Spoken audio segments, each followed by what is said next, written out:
Don't you dare cook with those dirty hands. Upon seeing the grime on my hands from my factory job that just wouldn't wash off, my son Jack labeled it as dirty. I prepared the meals with oversized plastic gloves on, but they were so slippery I accidentally cut my finger. I had always intended to work tirelessly for my children. However, my eldest son Jack was ashamed of me. My name is Emily. After getting divorced in my 30s, I leveraged my hairdressing qualifications and juggled part-time jobs at a barbershop and a factory to raise my 2 sons. I'm 55 years old now. The cause of the divorce was my ex-husband's terrible drinking habits. Despite his high education and income, he became violent when drunk, leaving me in constant fear that he might harm our young sons. So I made the bold decision to leave home with my 2 boys. Dirty hands, huh? Could you at least take care of them? My eldest son Jack has a penchant for cleanliness and a bit of a germaphobe. He's good at studies and graduated from a pretty well-known university. I watch them too much, they get chapped. I don't have the time to care for them. Jack glanced at me as I said this and with a huff of contempt, left the room. Mom works hard with her hands at the barbershop, and at the factory you deal with machine oil. My younger son Sam disliked studying, but he learned programming on his own. Due to his weak physique, he works as a home-based engineer. We have managed to live close together in a small apartment, but now Jack has decided to become independent. He wanted to live alone right after graduating, but I was barely able to afford his tuition, let alone support his independence.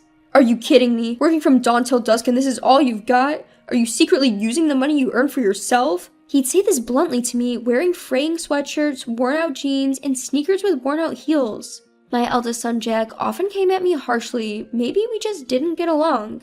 My alcoholic ex-husband was fond of Jack when he wasn't drinking, so maybe Jack resented me for pulling them apart. I've worried a lot about whether my not being able to be by his side much during his sensitive years, being a single parent and working all the time, also affected him. In the end, Jack commuted from home for a while after graduating from the university. When he found out I had managed to set aside some money, he said, "Having parents who don't know how to make money efficiently is a struggle." He then quickly took the money I offered and left without even telling me where he was moving to. Ever since Jack found out that his father, whom I had separated from, had a high education and high income, he criticized me for separating from my husband, saying, "Even if he was just a bit of a drunk, if I had stayed with the one who had a lot of money, I might have had better treatment."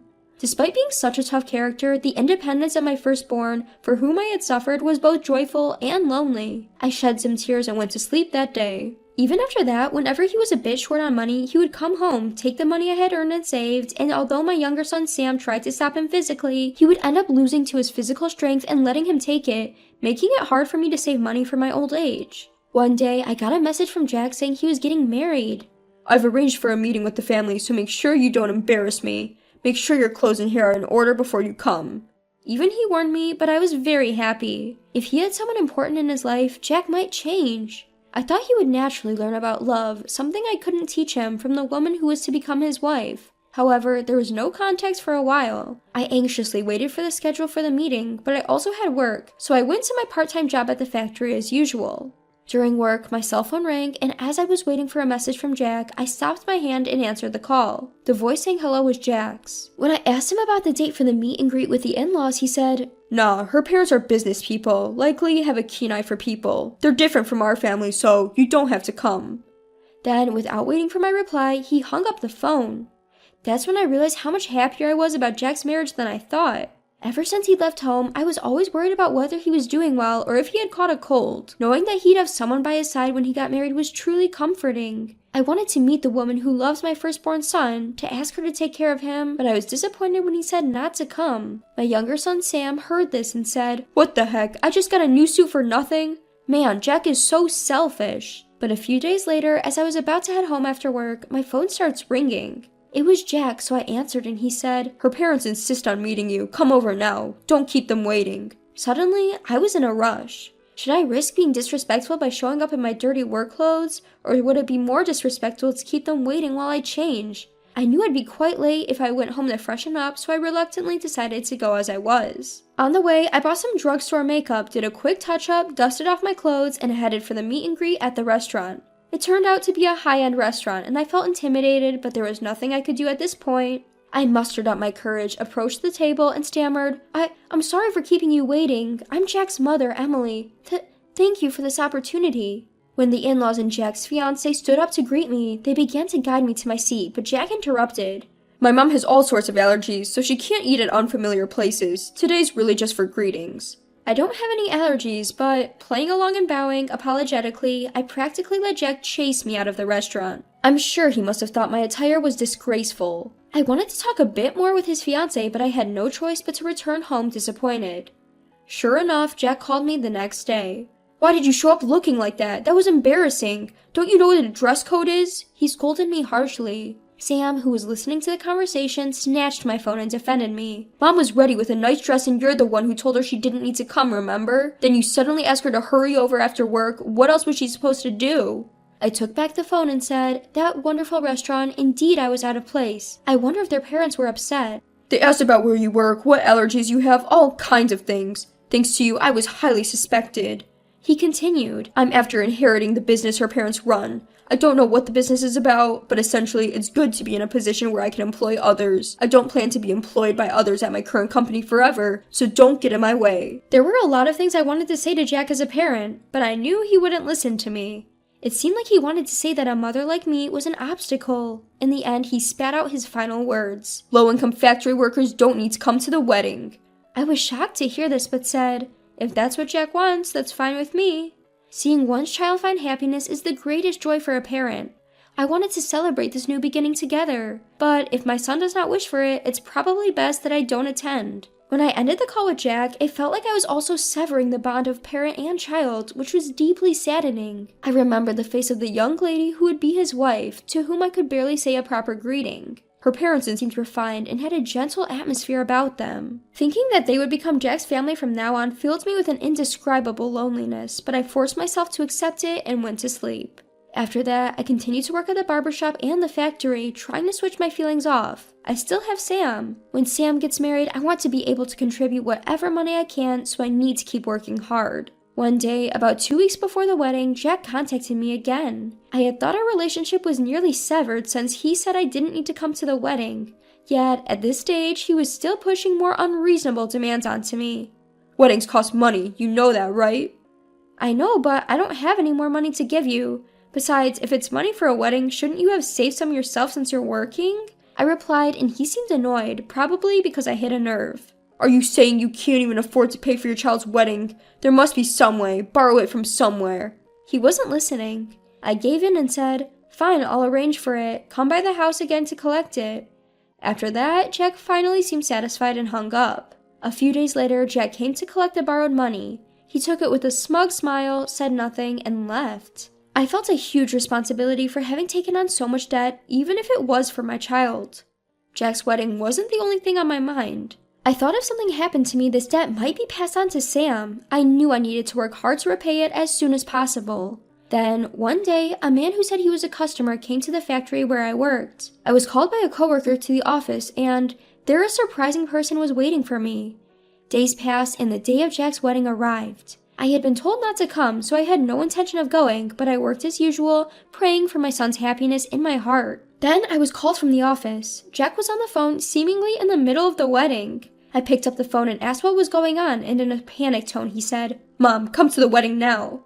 I was surprised and asked, "What on earth happened?"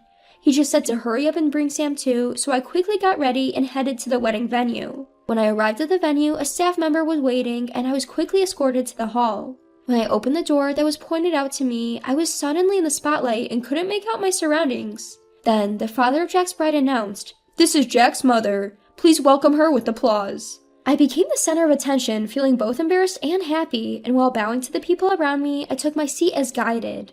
Looking halfway up the stage, I could see Jack, my older son, with his arms crossed, looking away.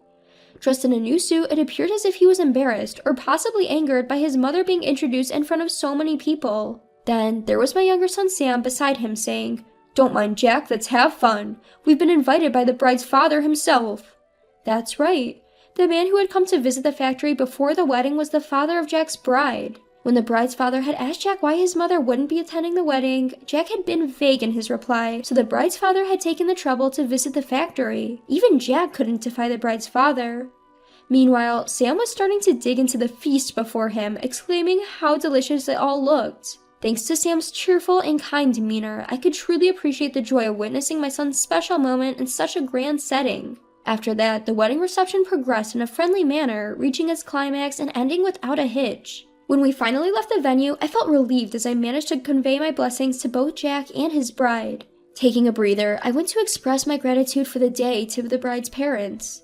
As I peered into the family waiting room, that's when it happened. "Don't get too comfortable. You're only here because your father-in-law felt sorry for you," I heard someone say. Turning around, I saw Jack, who continued, "This isn't a place for a factory worker who's down on her luck." Suddenly, behind Jack, the bride's father, who had been absent until now, said, "Jack, are you still talking to your mother like that?" Caught off guard, Jack turned around, making a surprised face before freezing in place. "Do you understand how much financial hardship you caused your mother? It's not just tuition fees, but moving costs when you left home, wedding expenses, and even the money you've taken from your mother to supplement your irresponsible lifestyle." The father of the bride addressed Jack. Jack couldn't respond to this. He just looked down, biting his lip. Then Sam, who was beside me, chimed in. "You had Mom take out a payday loan for the wedding expenses, didn't you? $10 million wouldn't have been enough, right?" "Jack, no offense, but I did a little research about you," the bride's father said as he received a small paper bag from his wife standing nearby, then offered it to me. I accepted it, not knowing what was inside.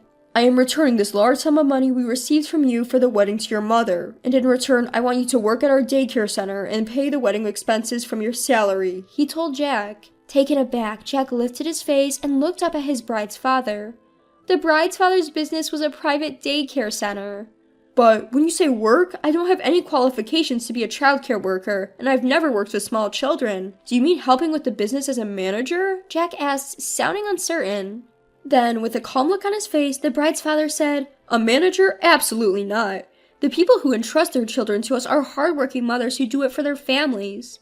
With a stern look, he continued, "A guy like you, who doesn't understand the struggles of a mother and only causes trouble, couldn't possibly manage a daycare center. So first of all—" As the bride's father was thinking, Jack stared at him with a look of utmost concern. "What you need is cleaning the dirty toilet the children used and washcloth diaper at our nursery," he said with laughter. Unable to hide his shock, Jack's eyes widened and he lowered his gaze, clenching both his fists tightly. Seeing Jack in such a state, at first for me, I was taken aback, and the mention of daycare center jogs my memory. "Could your father be— is he Mr. Allen?" I questioned, an unexpected realization dawning upon me. The bride's father clapped his hands together, saying, "My dear, you finally caught on." It dawned upon me that the bride's father was the very same daycare teacher who looked after my kids back when I had just separated from my ex-husband. I also recognized his wife, who had been a daycare teacher alongside him during those times. "My dear, you've had a tough time. Just remember, we're on your side now," she assured me, reaching out to take my hand in a comforting grasp. After a while, Jack quit his job. He and his wife moved to work at the daycare center run by his father-in-law. The bride's parents made a promise. Until they repaid me every cent Jack had taken from me, they would deduct a set amount from Jack's monthly salary. "Jack needs to earn his childcare certification and gain a wealth of experience while working. There's plenty of time before he'll need to take over my role," said Mr. Allen, the bride's father, smiling cheerfully next to Jack, who wore a strained smile. Feeling truly thankful to Jack's new family, I continued to work, encouraged and optimistic about the future.